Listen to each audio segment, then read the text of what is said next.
함께 나눌 말씀의 제목은 하나님의 사람이라면입니다. 제가요 엊그제 조선일보 인터넷판 신문에 아주 눈에 띄는 기사가 있어서 봤습니다. 한국의 엄숙한 분위기의 재판장에서 판사가 돌연히 나의 아저씨라는 드라마가 있는데 이 드라마를 꺼내면서 드라마를 보고 느낀 점은 이 세상에 아이유 같은 아이는 많지만 이성균 같은 어른은 적다는 것입니다 라는 말문을 열었다는 것입니다. 사실 이 재판은 창원지방법원 진주지원 형사 1부 재판으로 또래에게 엽기적인 폭행, 가혹 행위를 한 혐의로 재판에 넘겨진 17세 A군과 16세 B군을 법정 구속하고 창원지법 소년부로 송치한 재판입니다. 그리고 판사가 이야기한 이 드라마 나의 아저씨는 지난 2018년 방영한 TVN 16부작 드라마입니다.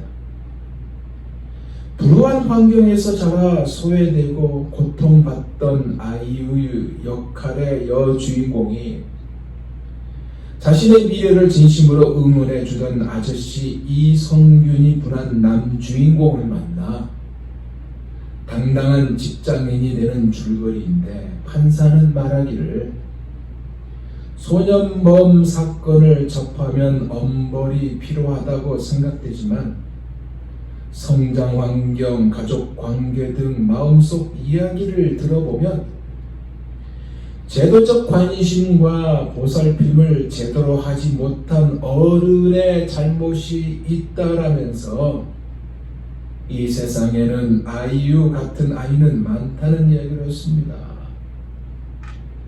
사실 이 이야기가 맞는 이유는 세상이요 점점 악해져 가기 때문에 그렇습니다. 저는요 지난주와 몇 주 전에 우리 교회 성도님들과의 이야기 속에서 믿었던 사람들이 너무나 다르게 행동하는 것으로 속상하는 그 말에 나보다 이 세상 깊숙이 들어가 사는 성도님들의 현실은 정말로 힘든 곳이다 라는 생각을 가져봤습니다. 사실 전적으로 믿었는데 돌변하는 그들의 모습에서 어떻게 이럴 수 있을까 라는 생각의 결론이요 그렇구나 세상은 악하구나 라는 것입니다.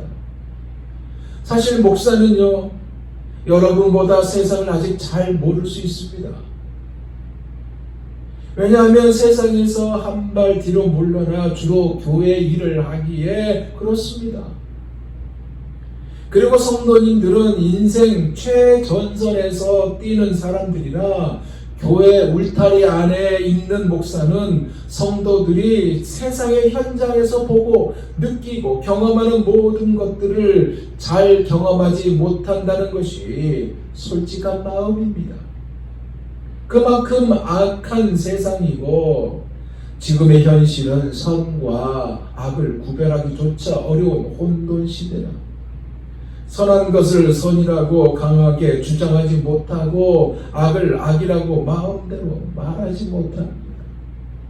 한 예로요 최근에 LA의 한 어느 여자 사우나에 남자가 버젓이 들어왔어요.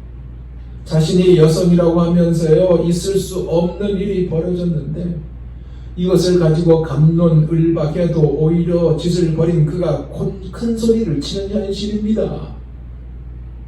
심지어 다수는 아니지만은 상당수의 미국의 젊은 대학생들은 진리는 상대적이고 절대적인 진리, 절대적인 선은 존재하지 않는다라는 생각을 하고 있습니다. 그러다 보니 MIT 다니는 어느 대학생이요 유대인의 대학살인 이 홀로코스트를 독일 나치가 행한 이 일이 꼭 악이라 말할 수 없다.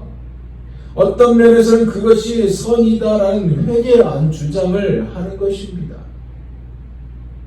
이것이 유독 미국만일까요? 우리나라도 마찬가지 아닌가요? 과거에는요, 쉽게 하지 못했던 것을 이제는 쉽게 저지르고 있는 현실입니다. 정의당이 있어요. 한국에 정의당의 배진교 원내대표가요,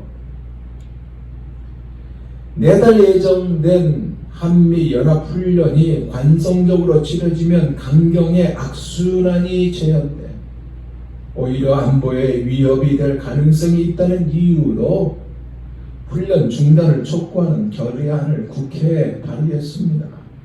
그런데 많은 국회의원이 여기에 동의하였고 이런 관용적인 태도가 이루어진 것을 눈으로 봤습니다. 절대 진리에 대한 수용을 거부하는 상대적인 태도를 보이기 때문에 자신이 좋으면 선이 된다는 막연한 생각 때문에 이런 일들을 벌이는 거예요.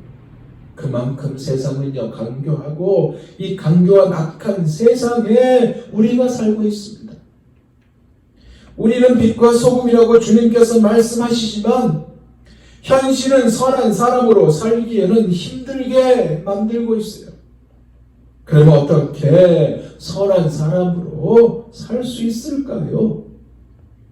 현실을 보면요, 답은 보이지 않아요. 하지만 오늘 본문에 등장하는 이 오바다야에게서 답을 찾을 수 있다는 것이 정답입니다. 그러면 그가 살았던 그 당시가 악을 악이라고 선을 선이라고 당당하게 이야기하는 시대였을까요? 전혀 그렇지 않다는 것입니다. 사실 당시의 상황은요, 몹시 어두웠어요. 하나님께서 택한 나라 이스라엘이잖아요.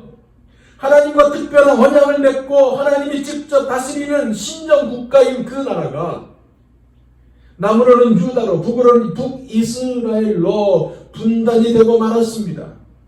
그 이후에 북이스라엘에 왕이 등장하는데 세습이 된 왕 아합왕과요, 독종이요 하나님과는 무관한 대대로 바알을 우상으로 섬기는 가정에서 자라난 아주 잔인하고 간사한 이세벨에 의해서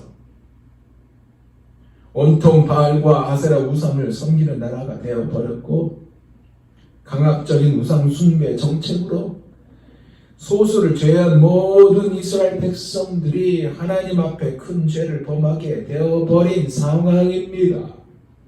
그래서 열왕기상 16장 30절과 33절에 보면 아합에 대해서 얘기하는데 오므리 아들 아합이 그 전에 모든 사람보다 여호와 보시기에 악을 더욱 행하여 라고 기록되어 있고 또 아세라 목상을 만들었으니 저는 그 전에 모든 이스라엘 왕보다 심히 이스라엘 하나님 여호와의 노를 격발하였더라 라고 기록되어 있는 것을 볼 수 있습니다.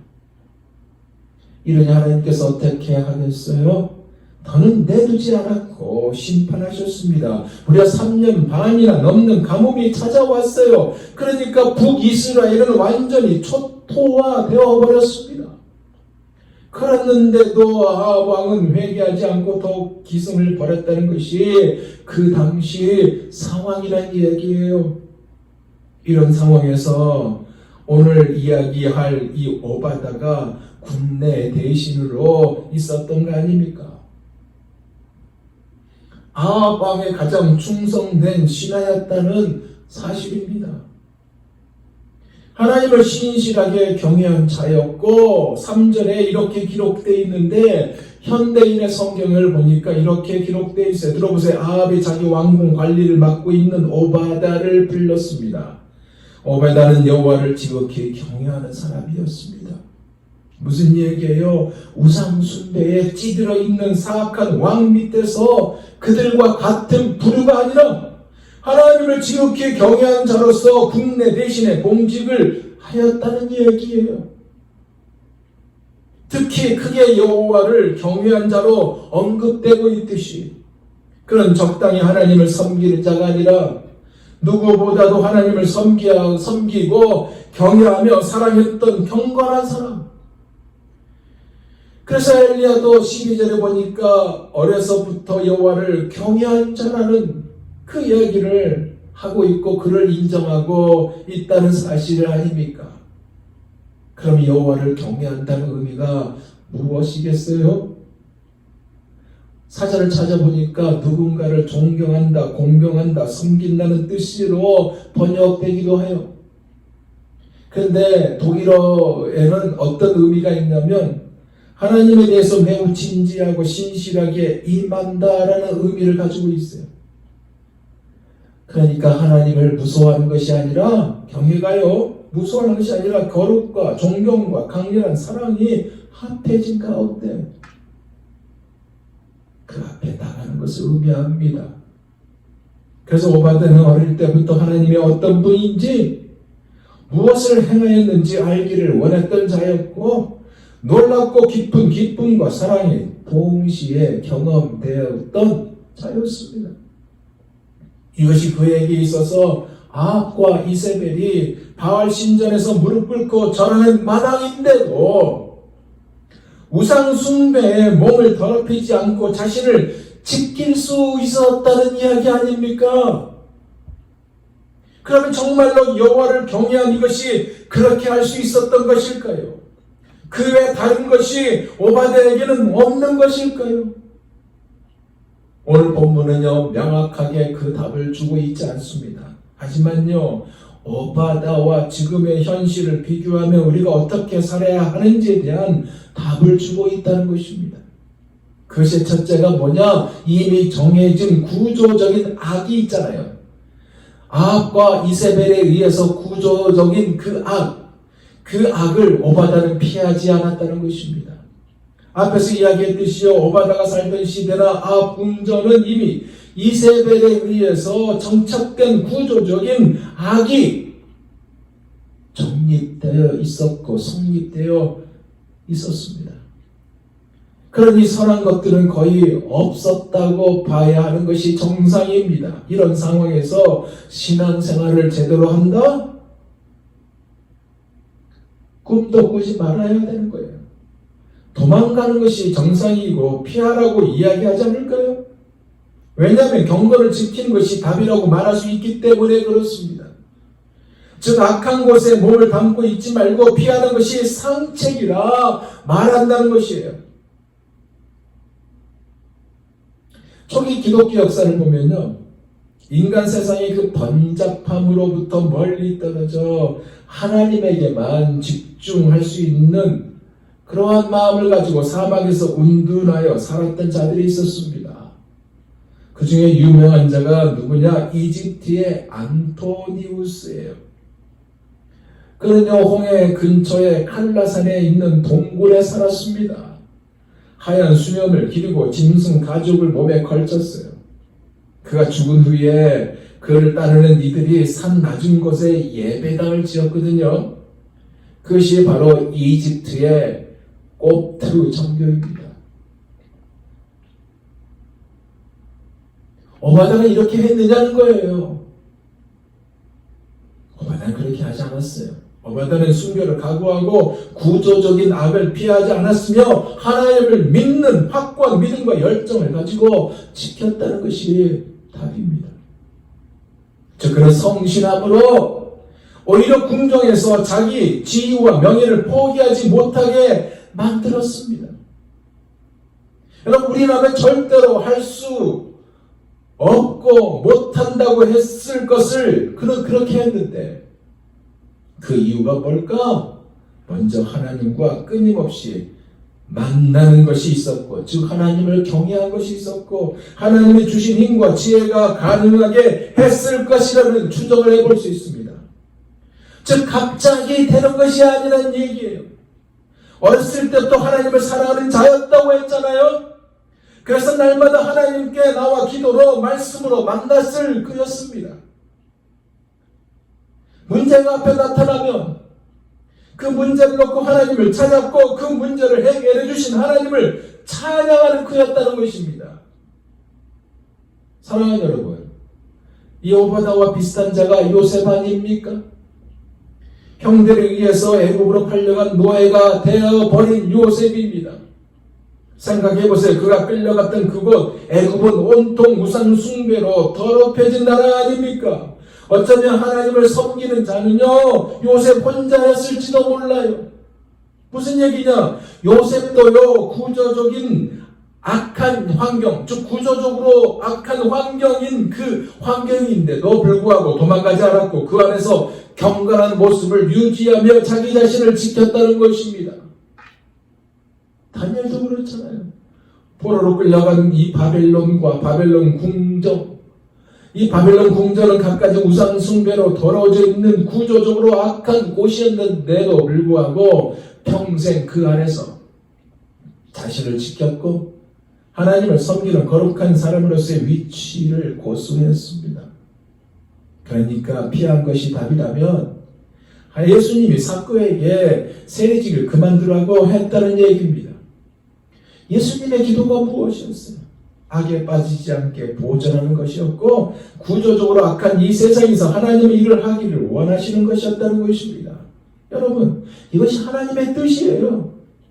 그러기에 몇 년 전보다 더욱 악해지는 지금의 현실 속에서 교회들은 피해야 하는 것이 아닙니다. 세상의 구조와 같이 손을 맞추는 것도 아닙니다. 이미 환경은 구조적으로 악해져 있고 도덕적인 악이 온갖 형태로 원상을 이루는 현실이 되어 선한 것은 잘 보이지 않아도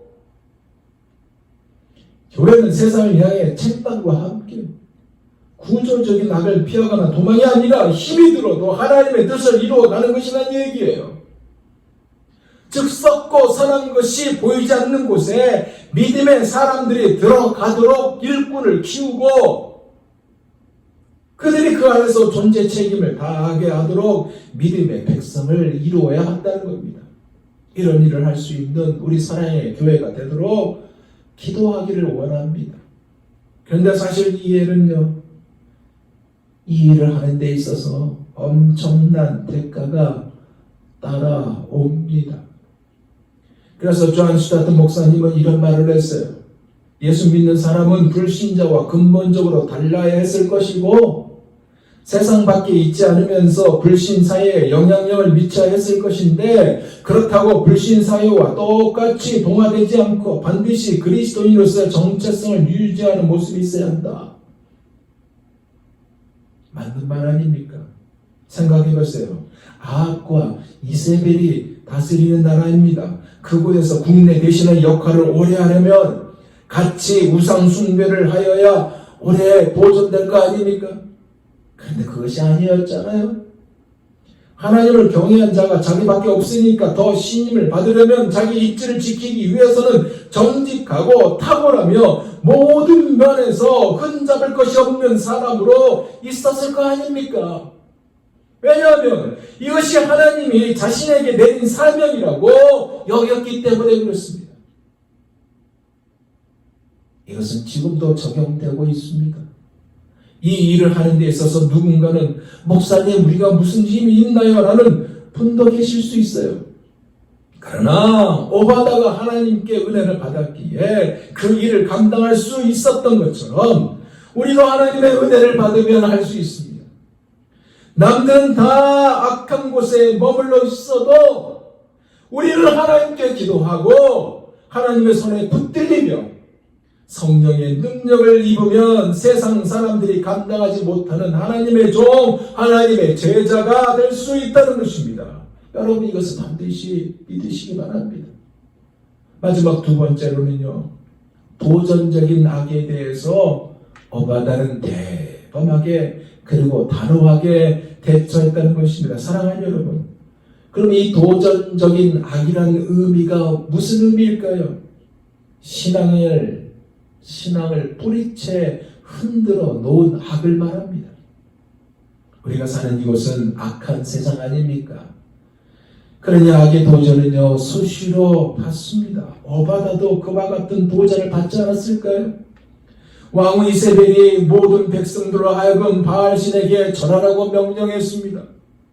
이 도전에 자기는 국내 대신이니까 피할 수 있는 여건이 형성되지만 선지자들은 결집해서 왕과 왕후의 정책에 반대하고 나섰어요. 그러자 이세벨이 어떻게 해요? 군대를 동원해서 몰살시키기 시작하잖아요. 4절에 이렇게 말합니다. 이세벨이 여호와의 선지자들을 멸할 때 오바다가 선지자 100명을 가지고 50명씩 굴에 숨기고 떡과 물을 먹였더라. 이 끔찍한 상황을 목격한 그가 어떻게 해요? 국내 대신으로 자신만을 위해서 피한 것이 아니라 대범하게 단호하게 대처하고 있습니다. 그것이 바로 4절의 행동이란 얘기예요. 사랑하는 여러분, 우리는요 솔직히 경건해야 할 때와 행동해야 할 때가 언제인지를 가릴 줄 아는 영적인 안목을 가지고 있어요. 즉 의의 편에 서야 할 때가 언제인지를 분명히 분별할 줄 안다는 것이에요. 그러기에 자유의지가 발동되어 가만히 있으면요 결국 양심의 가책과 하나님을 경외하는 신앙 태도까지 무너져 버립니다. 오바다는요 힘 닿는 대로 선지자들을 빼돌렸습니다. 이 자신을 이때 쓰시려고 국내 대신에 있게 하신 하나님의 마음으로 읽었어요. 그래서 이세벨은 눈을 피해 약 100명을 빼드려 갈멜 지역에 있는 천의 동굴에 두 그룹으로 나누어 숨겼습니다. 이곳은 약 2000개의 동굴이 있는 곳입니다. 그러니 잘 숨길 수가 있었겠죠. 여기에다 50명씩 두 군데 숨겨놓고 남 모르게 먹을 것을 매일매일 공급했습니다. 목숨을 걸고요 들통나면 살 수가 없을 것을 알고 모든 것을 이를 각오로 했던 거예요. 여러분 우리도 가능할까요?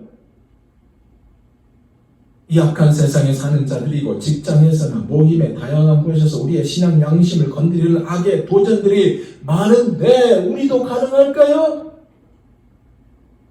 우리가 그 도전 앞에 어떤 자세를 취해야 할까요? 타협일까요? 아니면 싸울까요?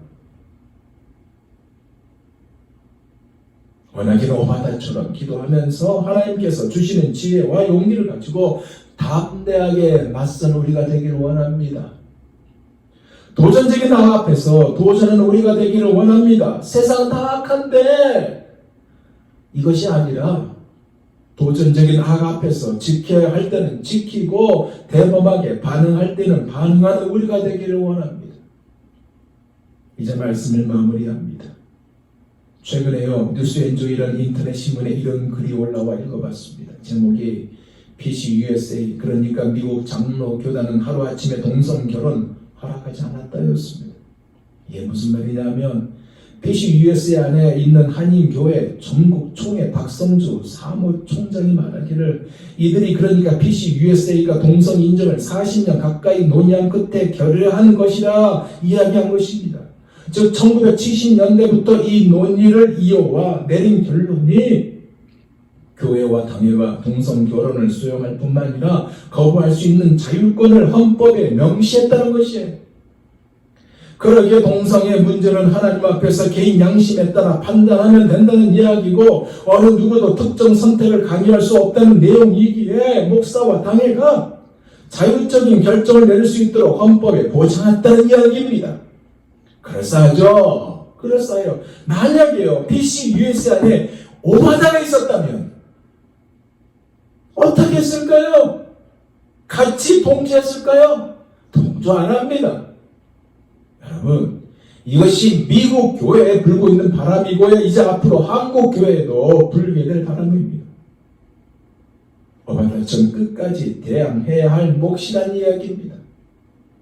그러기에 중요한 것은 나 한 사람이 도전적인 악 앞에서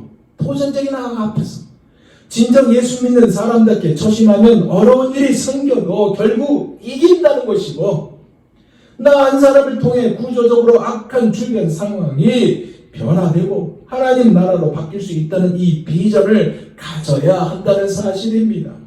비록 소수에 지나지 않을지라도 오바다처럼 우리 자신을 바로 지키고 바로 행동하면 이 세상이 변화된다는 이 사실을 잊지 마시기 바랍니다. 그렇게 하면 손해가 된다고 하는 것이 정답 아니에요. 하나님이 함께 하시고 하나님이 보상하시고 하나님이 채워주신다는 이 사실을 믿으시기 바랍니다. 소수 2%요. 소수 2%니까 2%가 무슨 힘이 있냐? 아니에요. 그 2%가 달라지게 합니다. 그러게 우리 사랑에게도 비록 교회는 아주 적지만 이 자리에 모인 우리 모두가 예수 믿는 사람답게 행동하면 세상은 달라진다는 것. 하나님은 우리를 통해서 역사하실 것이고 당연히 하나님은 우리를 통해 영광을 받으실 것입니다. 아멘. 기도하겠습니다.